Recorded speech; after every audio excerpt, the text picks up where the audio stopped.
우리 다 같이 주님은 우리의 피난처이십니다. 함께 하겠습니다. 주님은 우리의 피난처이십니다. 다시 한번 다 같이 하죠. 주님은 우리의 피난처이십니다.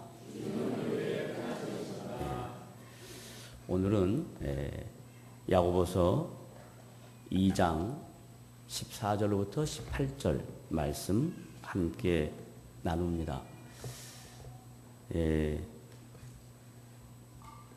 사도 야고보가 초대교회 성도들에게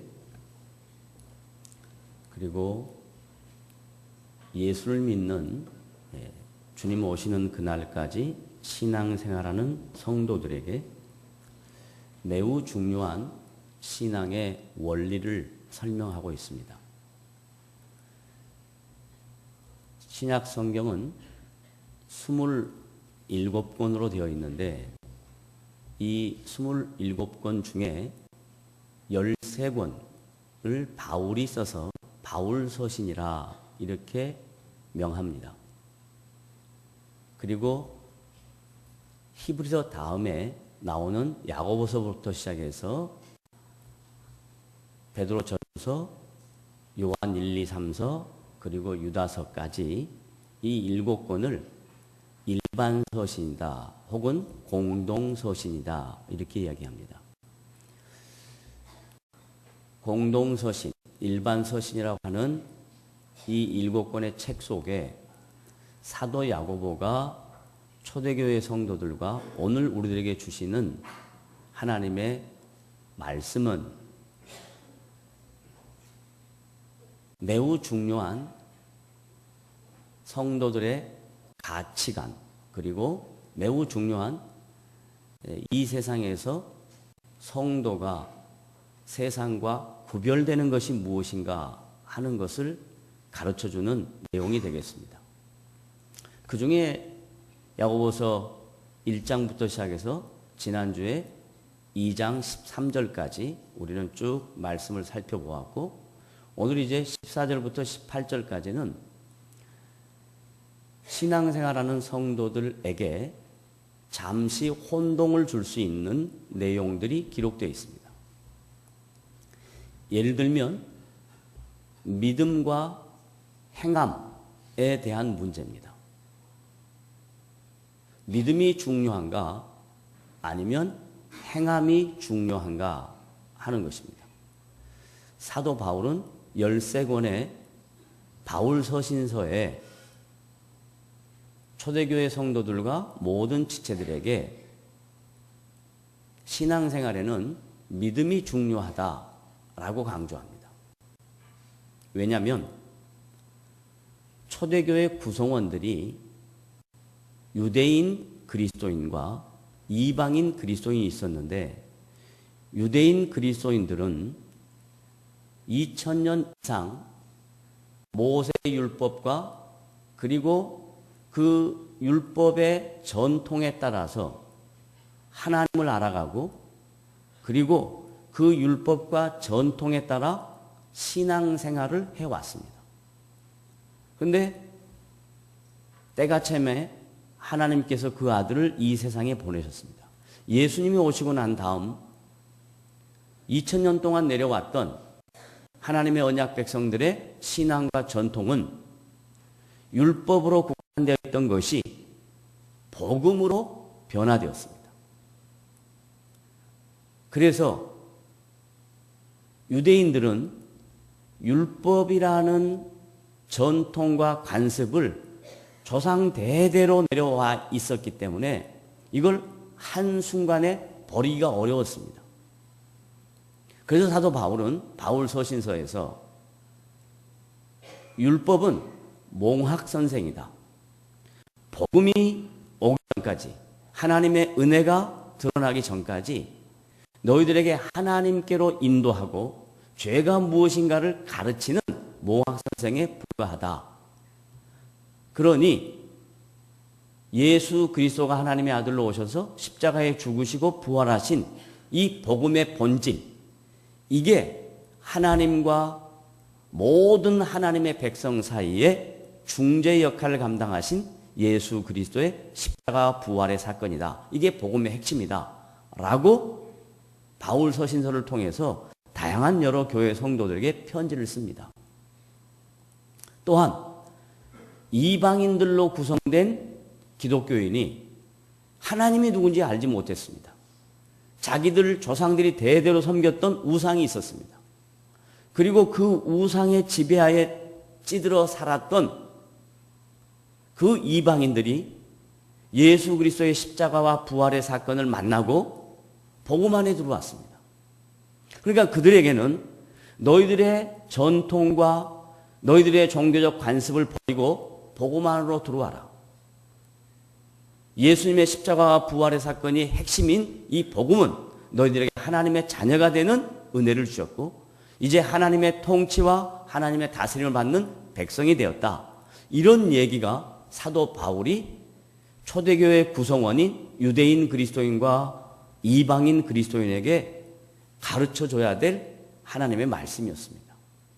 그리고 이제 성도들이 교회로 몰려들고 그 초대교회 성도들이 신앙생활을 합니다. 그런데 신앙생활을 하고 있는 초대교회 성도들에게 유대인들은 계속 율법이 그들의 머릿속에 담아져 있고 이방인들은 그들이 섬겼던 이방 신들에 대한 것들이 머릿속에 담겨져 있습니다. 그리고 그것이 그들의 행위로 나타났습니다. 그러니까 기독교적 믿음 안에 성도다운 행위는 초대교회 안에 드러나지 않아서 사도 야고보가 동일한 사도적 관점에서 교회들을 보고 초대교회 형편을 보니까 안 되겠다는 얘기죠. 바울이 증거한 율법과 복음의 대조, 이방신과 하나님과의 대조, 이런 내용으로만 기독교의 교리와 기독교 교회가 세워지는 것에는 한계가 있다. 그러니 사도 야고보가 초대교회 성도들에게 이제 신앙의 기초를 잘 다졌으면 그 기초 위에 행함이 있어야 된다라는 얘기를 야고보서를 통해서 이제 시작을 합니다. 그 행함의 전제가 뭐냐? 사람을 외모로 판단하지 말아라 라는 거였습니다. 사람을 외모로 판단하지 않아야 사람을 하나님의 형상으로 이해해야 저와 내가 하나님의 통치와 은혜 아래서 하나님의 사람으로 만들어져 가며 그 하나님의 사람으로 만들어지는 과정 중에 신자의 행위가 드러날 수 있다. 너나 내나 연약한 그리고 허물이 있는 부족한 부분이 있는데 서로가 믿음을 주신 그 하나님의 은혜를 깨닫고 믿음답게 신자답게 이 세상에서 구별되게 사는 데에는 행함의 요소가 필요하다라는 것을 사도 야고보가 강조합니다. 그래서 믿음과 행함은 서로 따로 떼어놓은 것이 아니라 믿음이라는 전제하에 믿음이라는 기초하에 당연히 따라와야 될 것이 뭐냐? 행함이다 이 말이에요. 왜냐하면 믿음을 설명할 때 생명으로 묘사를 합니다. 하나님을 만나면 우리 안에 생명의 씨앗이 생깁니다. 그래서 그걸 신학적인 용어로 거듭남이라 이야기합니다. 중생했다 이렇게 이야기합니다. 다시 태어났다라고 이야기합니다. 우리의 육체적인 나이가 있지만 이 육체적인 나이 말고 인격적으로 주님을 만나는 그 순간, 주님이 나에게 찾아온 그 순간 우리는 영적으로 거듭나고 영적인 생명이 이제 씨앗이 우리의 마음 가운데 떨어집니다. 그러면 그건 살아있기 때문에 분명히 시간이라는 과정을 통해서 자라나야 합니다. 사도 바울은 우리 안에 하나님이 생명을 심었다 이걸 강조하고 사도 야고보는 심어진 생명 위에 시간이라는 과정을 통해서 이제 열매를 맺어야 되는 행위가 중요하다라는 얘기를 오늘 본문 말씀을 통해서 강조하고 있습니다. 그러므로 저와 여러분들은 이제 새 생명이 잉태되었고 하나님의 자녀가 되었고 거듭난 인생이 되었습니다. 그런데 안타까운 것은 각자마다 신앙의 수준에 따라서 내 삶 속에 신자답게, 성도답게, 하나님의 자녀답게 이 세상에서 어떠한 거룩한 행위를 하며 하나님이 기뻐하시는 행위를 하고 사는가 하는 것은 서로 다른 문제라 이 말이에요. 그런데 이 다른 문제를 가만두면 기준이 없으니까 목표와 기준을 세워주고 그 목표와 기준을 통해서 가치관을 정립하고 그 가치관이 정립된 사람이 시간이라는 과정을 통해서 신앙생활이라는 과정을 통해서 자기도 모르는 사이에 행위가 드러나는 사람들로 세워져야 이게 정상적인 신앙의 길이다라고 이야기한다 이 말이에요. 우리 한국교회는 130년 전에 복음이 들어왔습니다. 복음이 들어와서 130년이라는 시간이 흘렀습니다. 그런데 이 복음의 가치가 한국 사회에 영향력을 크게 미치지 못합니다. 왜 그랬는가? 이건 매우 중요한 문제이며 저와 여러분이 고민해야 될 문제입니다.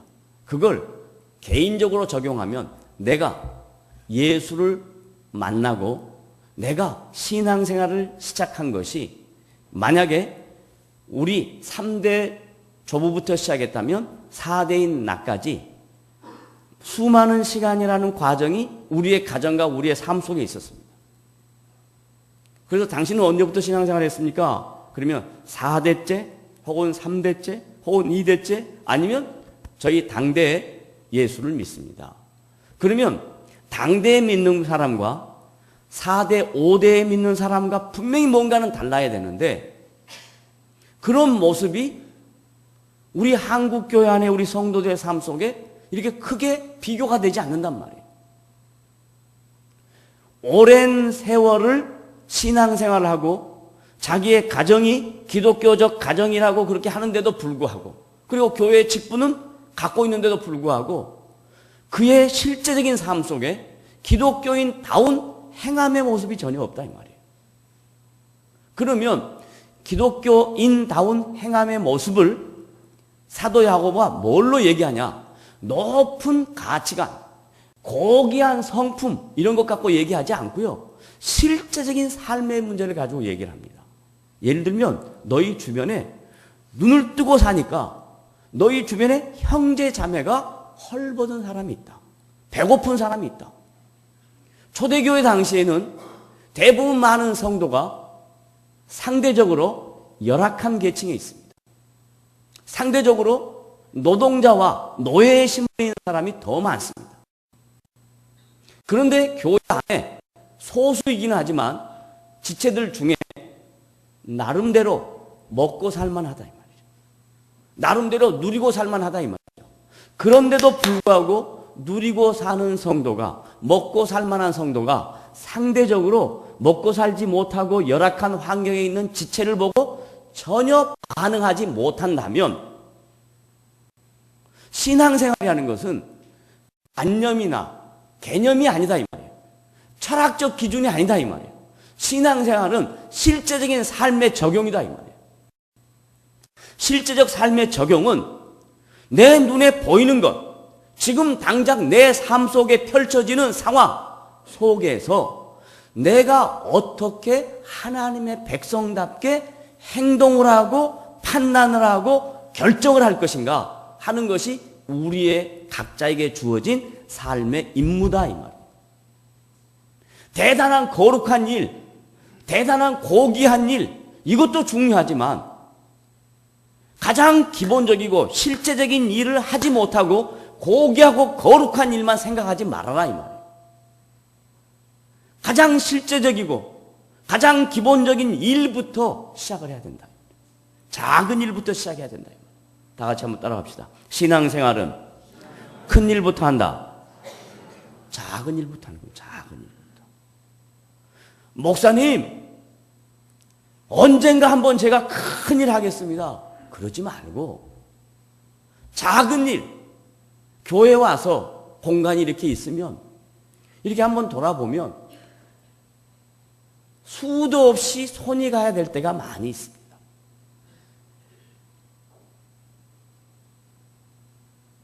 실제적인 적용입니다.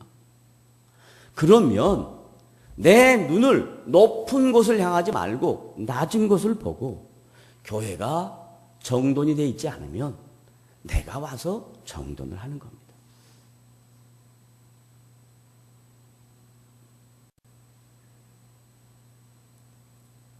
이런 게 실제적인 삶입니다. 교회 정돈은 구별된 사람만이 해야 되는가요? 제가 부교육자 때 일입니다.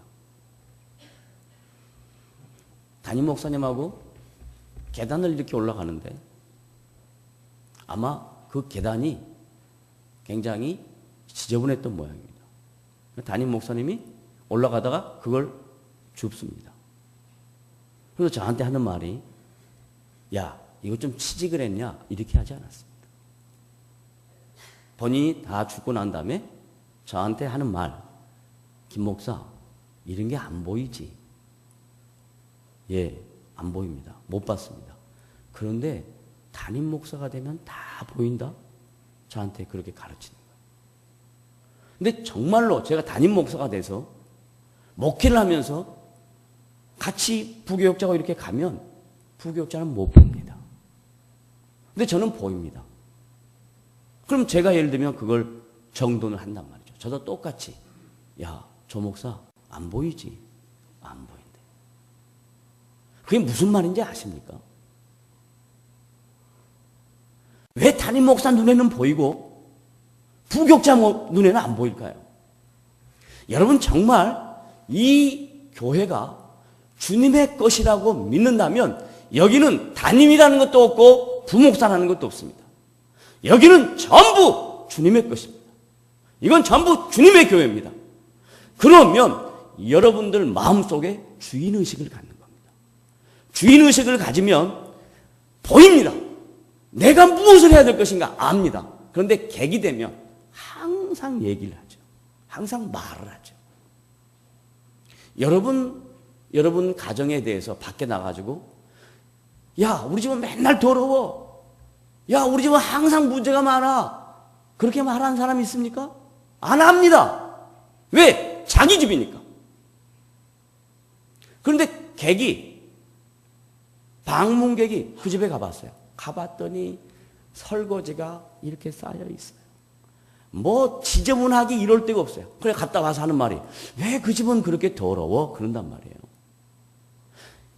객은 그걸 보고 말을 그렇게 할 수 있습니다. 주인은 절대로 설거지가 쌓여 있어도 그렇게 말 안 합니다. 친구들하고 만나서 얘기할 때 야, 너희는 집 깨끗하게 치우니? 근데 거짓말합니다. 나는 잘 치워. 이렇게 한다. 왜요? 자기 모습이니까. 사도 야고보는 신앙에 대하여 가르칠 때, 행위에 대한 얘기를 설명할 때, 뭐 대단하게 어렵고 복잡한 수학 공식, 화학과 물리의 어떤 공식, 이런 얘기를 하지 않고, 야, 너 주변에 형제가 있다. 야, 너 주변에 자매가 있다. 그런데 그 형제와 자매가 지금 헐벗었단 말이에요. 이건 뭔 말이냐? 목사님, 우리 주변에는 지금 형제가 자매가 헐벗은 사람 없어요. 그 말이 아니고요. 이건 비교입니다. 비교. 내가 건강하면 건강하지 못한 사람이 있는 거예요. 내가 좀 넉넉하면 넉넉하지 못한 사람이 있는 거예요. 내가 많이 배웠으면 많이 배우지 못한 사람이 있는 거예요. 그러면 상대적으로 월등한 사람이 상대적으로 연약한 사람에게 도움이 되는 것이 이게 행함이다라는 이야기예요. 이게 기독교라는 얘기입니다. 그런데 그런 부분을 다 놓치고 신앙생활하는 이 지체들의 마음속에 하나님의 말씀이 살아 움직여야 되는데 하나님의 말씀은 온데간데 없고 그저 세상에서 내가 살아왔던 삶의 방식 그대로 교회 갖고 들어와서 그 기준으로 교회를 평가하고 판단하고 사람을 판단하고 평가하는 그런 것이 초대교회 때도 난무했고 지금도 난무하다 이 말이에요. 지금도 난무하다. 그러면 그런 잘못된 가치관을 벗어버리려면 어떻게 해야 되냐? 사도 야고보가 명령한 대로 따라하십시오. 행함이 없는 믿음은 그 다음에 뭐라고 돼 있어요? 죽었다. 그렇게 돼 있잖아요. 죽은 것이다. 그러잖아요. 그러면 가만히 생각해 보세요. 제가 지금 앞에 뭔 이야기를 했냐면 생명은 행위로 인해서 얻어진 것이 아닙니다. 생명은 나의 행위와 전혀 관계없이 하나님이 은혜로 베풀어 주신 예수 그리스도의 십자가와 부활의 사건으로 하나님이 나에게 찾아오신 하나님의 일하심으로 얻어진 것입니다. 그러니까 이 생명은 내가 마음대로 죽일 수 없는 것입니다. 내가 마음대로 살릴 수 없는 것입니다. 이 생명은 얻어진 것입니다. 그런데 행함이 없으면 죽었다. 그러면 거꾸로 뒤집으면 내가 신자답게 살지 못하면 나는 신자가 아닌가? 이 말이 아니라 이 말이에요. 그러면 행함이 없는 믿음은 죽은 것과 같다라는 말의 의미는 뭔 말인가? 행함이 없는 믿음은 분명히 생명은 살아있는데 여러분 중환자실에 가면 호수 딱 꼽아놓고 기계를 통해서 분명히 생명은 안 끊어졌고 생명은 붙어있는데 그 사람을 향하여 우리가 죽었다 그러나요? 아직 살아있다 그러나요? 아직 살아있다고 하잖아요.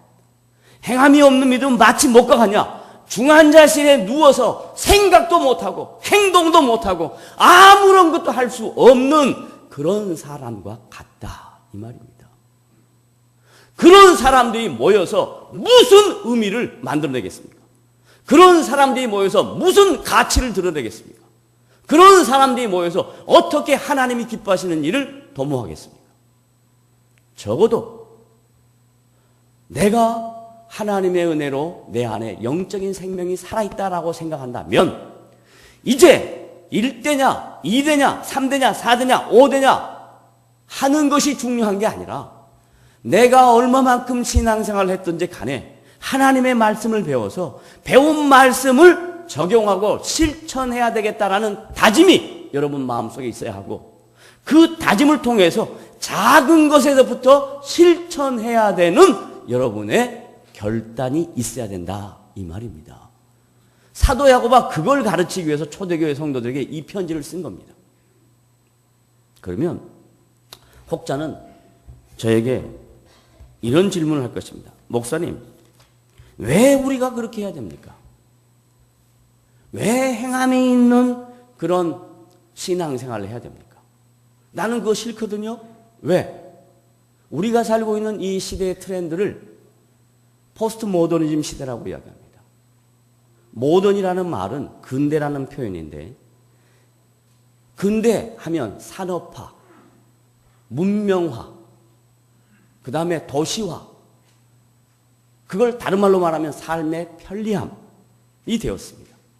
근데 이제는 삶의 편리함을 넘어서 포스트 모던 시대라는 말은 뭔 말이냐? 모든 것이 다 도시화가 되었어요. 제가 1986년도 노아도라는 섬에 가서 배를 타고 보길도라는 또 다른 섬에 갔는데 거기에 예송리라는 곳이 있고 정자리라는 곳이 있습니다. 그 정자리라는 곳에 저희들이 사역을 하면서 거기에 살고 있던 섬 아이들이 다 교회를 왔습니다. 서울에서 온 손님들이니까. 그런데 식사 때가 되어서 밥을 먹는데 아이들이 전부 다 집에를 안 가요. 야, 너희들 빨리 가서 집에 가서 밥 먹고 와야지. 그러니까 아니요, 우리 밥 먹었어요. 그런단 말이에요. 그래서 그때 처음에는 제가 정말 쟤들이 밥 먹고 왔나 보다 이렇게 생각을 했어요. 근데 밥을 한참 먹고 있는데 애들이 계속해서 눈이 어디가 있을까요? 예, 저거 다 먹어 치우나 아니면 남기나 이랬던 모양이에요. 밥을 다 먹고 치우고 난 다음에 가만 생각하니까 아이들의 표정을 보니까 아이들이 전부 다 배가 고픈 것 같아요. 그래서 제가 얘들아 와서 밥 먹어라 그랬더니요. 정말 조금 과장된 표현으로 얘기하면 정말 그때 당시 100m 최고 기록자 칼 루이스처럼 뛰어와가지고 허겁지겁 먹는데요. 제가 너무 놀랐습니다. 왜냐하면 저는 도시화된 그런 상황 속에서 살았다가 완전히 낙후된 곳에 가서 사는 그 사람들의 상태를 몰랐단 말이죠. 그때 모던 시대였습니다. 그러니까 이 격차가 굉장히 컸습니다. 그런데 지금 우리가 살고 있는 이 시대는 포스트 모더니즘 시대라고 할 때 이 격차는 그런 게 아닙니다. 언제 우리나라가 변화됐냐면 제가 공부하고 돌아와서 92년에 동일한 지역을 갔는데요. 너무 놀란 것은 애들에게 우리가 먹고 있는 거 그거 먹자 그러니까 어떻게 해요? 먹자니까 어떻게 해요? 안 먹어요. 그럼 왜 그런지 확인해 봤더니 이미 92년도에 그 섬에도 그 아이들이 달걀에다가 소세지 잘라갖고 튀겨서 그렇게 먹었다. 근데 우리는 단기 선교 사역을 가는 팀이기 때문에 그렇게 잘 먹지 않거든요. 우리가 먹는 거 보고 그들이 먹고 싶은 동기부여가 안 생기는 거예요. 몇 년 사이에. 또 하나 놀란 건 그들이 그때 갈 때 겨울인데 양말을 안 신었어요. 애들 안 춥니? 안 추워요. 정말 안 추운 줄 알았어요. 근데 양말이 없었어요. 근데 92년도 갔더니 짝퉁 나이키를 신고 있더라고요. 이렇게 변화되었습니다. 이렇게 변화되었습니다. 그러니까 그들의 삶의 필요는 먹고 마시는 것이 아니더라 이 말이에요. 지금 우리가 살고 있는 이 시대는 먹고 마시는 것 때문에 고민하는 백성들은 거의 없습니다. 그럼 뭐냐? 먹고 마시는 것이 어려울 때는 배려가 있습니다. 동정심이 있습니다. 상대방에 대한 안타까움이 있습니다. 그런데 다들 동일하게 먹고 마시면 그 다음부터 배려가 없어지고 동정심이 없어지고 전부 다 에고가 됩니다.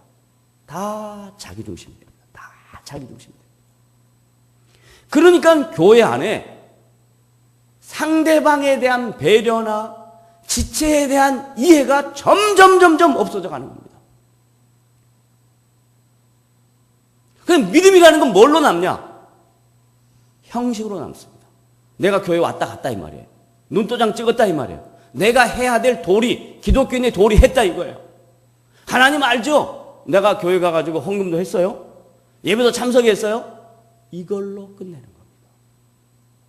그런데 신앙이라는 것은 그것은 하나님 앞에 나오는 모든 성도가 생명력이 있는 하나님의 자녀가 내가 생명이 있다는 것을 확인하기 위하여 하나님 앞에 예배하는 거고 그 생명을 갖고 살 수 있도록 도와달라고 하나님 앞에 은혜를 구하는 거고 그런 은혜를 받았으면 그걸 가지고 내 눈을 열어 내 주변에 있는 지체들을 바라보며 물질 때문에 어려운 것이 아니라 영적으로 고통당하여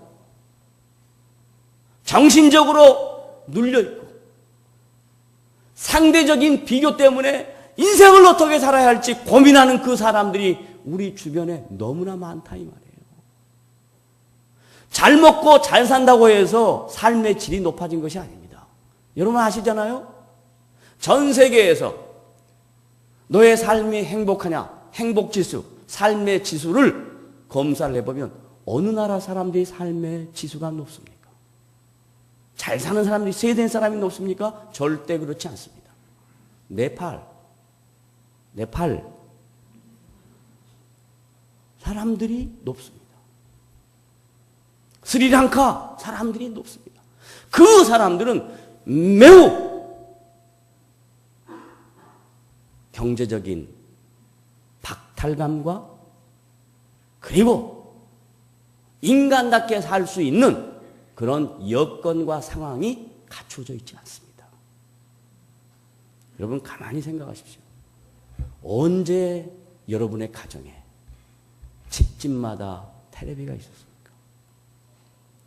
언제 여러분의 가정에 냉장고 안에 먹을 것이 쌓이고 해서 냉동실에 있는 거 갖다 버리는 시대가 있었습니까?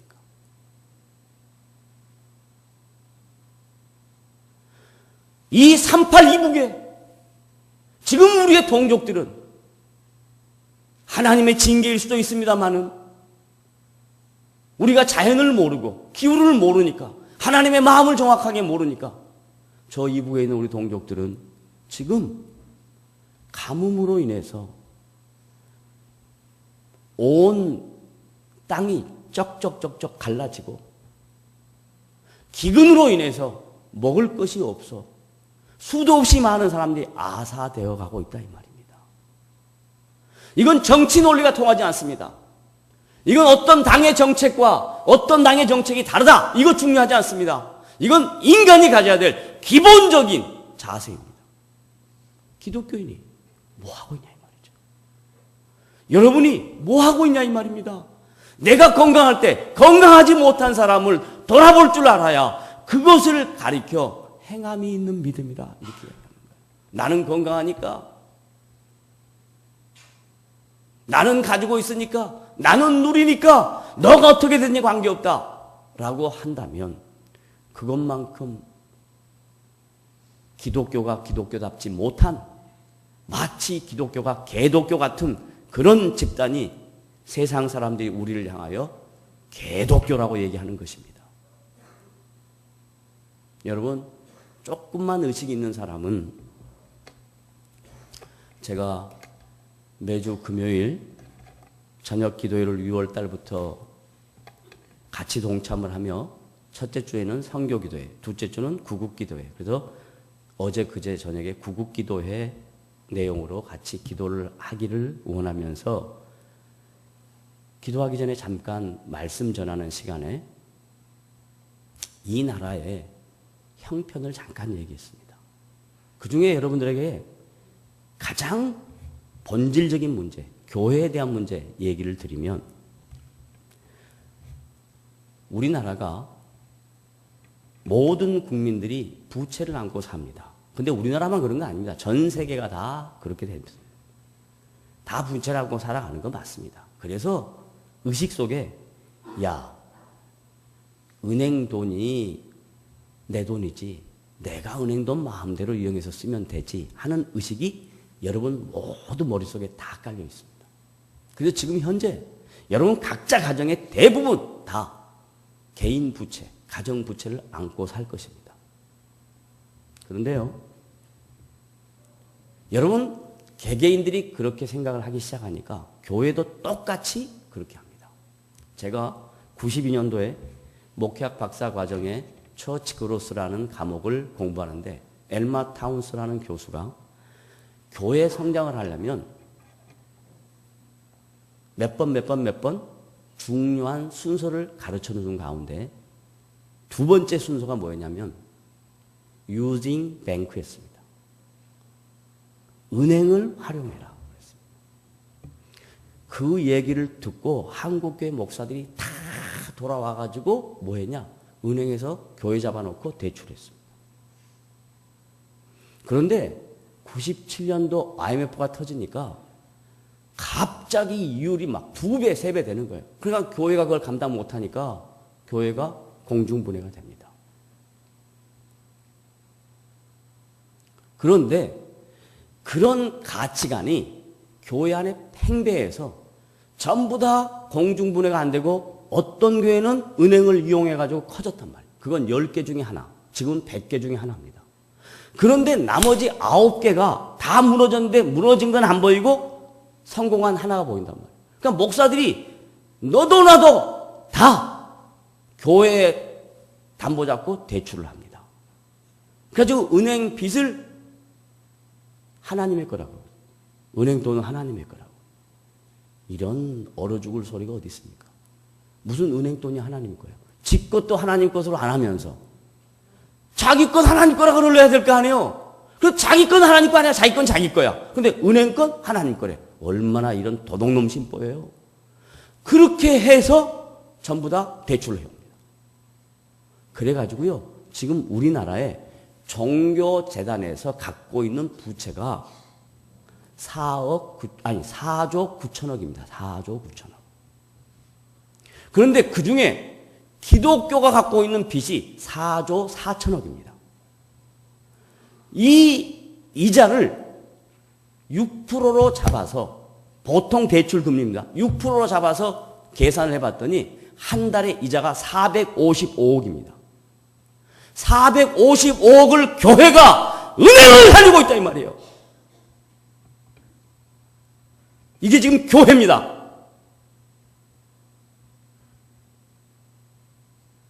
이게 지금 한국의 기독교입니다. 455억이면요. 그 돈 모아다가 이북에 갖다 주면 이북에 있는 우리 동족들, 다 죽어가는 동족들 다 살립니다. 빨갱이니까 못 도와준다? 그게 어디 있습니까? 그 사람들이 다 빨갛게 생겼나요? 그 사람들이 빨갱이 말하나요? 그러지 않습니다. 우리나라 말합니다. 내 혈육입니다. 내 동포입니다. 그런데 내 교회 크게 하려고 은행에서 수도 없이 많은 대출을 끌어다가 교회 짓고, 그리고 성도들한테는 성전 건축, 거기다 더해서 죽고 난 다음에 영원한 생명수 1000만원짜리 교회가 나무로 심어라. 이런 교회가 제일 크게 나가는 것이 지금 한국 기독교의 실정이에요.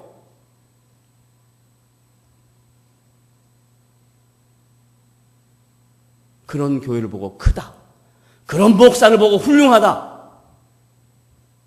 하나님이 과연 그렇게 하시겠습니까?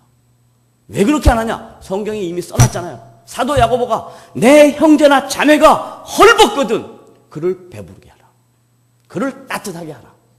그런데 한다는 말이, 야, 나는 지금 배고프지 않고 나는 헐벗지 않았으니까 괜찮아, 평안하다, 조금 있으면 나아질 거야, 잘 될 거야.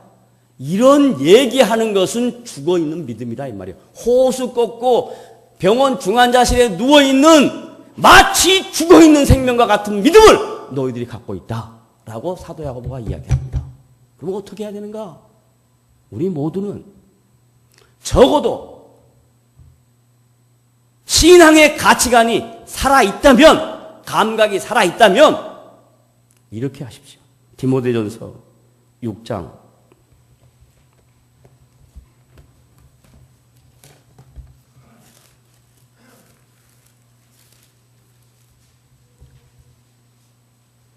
7절,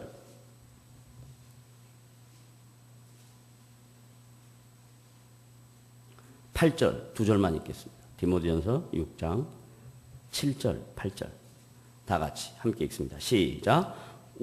그러나 아니죠. 우리가 붙는 거예요. 7절 시작. 우리가 세상에 아무것도 가지고 온 것이 없음에 또한 아무것도 가지고 가지 못하리니. 이거 뭐예요? 이게 불교 교리하고 똑같죠. 뭐예요? 공술의 공수거. 그들의 얘기하는 공술의 공수거는 인간을 생각할 때 무라고 생각합니다. 그래서 그런 말이 나옵니다. 똑같은 말인 것 같아도 우리는 다른 얘기입니다. 인간은 무가 아니고 아무것도 없는 것이 아니고 인간은 실체다. 하나님의 형상이다. 그런데 하나님의 형상으로 이 세상에 왔을 때 하나님이 아무리 사랑하는 자녀에게도, 아무리 훌륭한 성도에게도 이 세상에 올 때부터 많은 거 주지 않았다 이 말이에요. 아무리 훌륭한 성도도 갈 때 아무것도 안 갖고 가더라 이 말이에요. 인간의 실체에 대하여 이야기하는 겁니다. 에? 불교처럼 아무것도 없다, 그러니 공술의 공수고, 그 개념이 아니에요. 하나님의 형상으로 우리가 올 때 내 노력으로 얻어진 건 없다 이 말입니다. 그러면 8절 다 같이 시작. 우리가 해야 될 건 뭔가? 시작. 우리가 먹을 것과 입을 것이 있은즉 족한 줄로 알 것이다. 그런데 여러분 어떻습니까? 지금 먹을 거 없습니까? 입을 거 없습니까? 여러분의 옷장 한번 쫙 한번 열어보세요. 여름옷 안 입고 있는 여름옷 많이 있을 겁니다. 겨울옷 수도 없이 많을 겁니다. 그런데도 불구하고 내 마음속에 족함이 없습니다. 만족함이 없습니다. 여러분 지금 당장에 냉장고에 먹을 것이 없습니까? 그래서 굶어 죽습니까? 그러지 않습니다. 그런데 족한 마음이 없습니다. 행함이 있는 믿음이라는 것은 뭔 말이냐?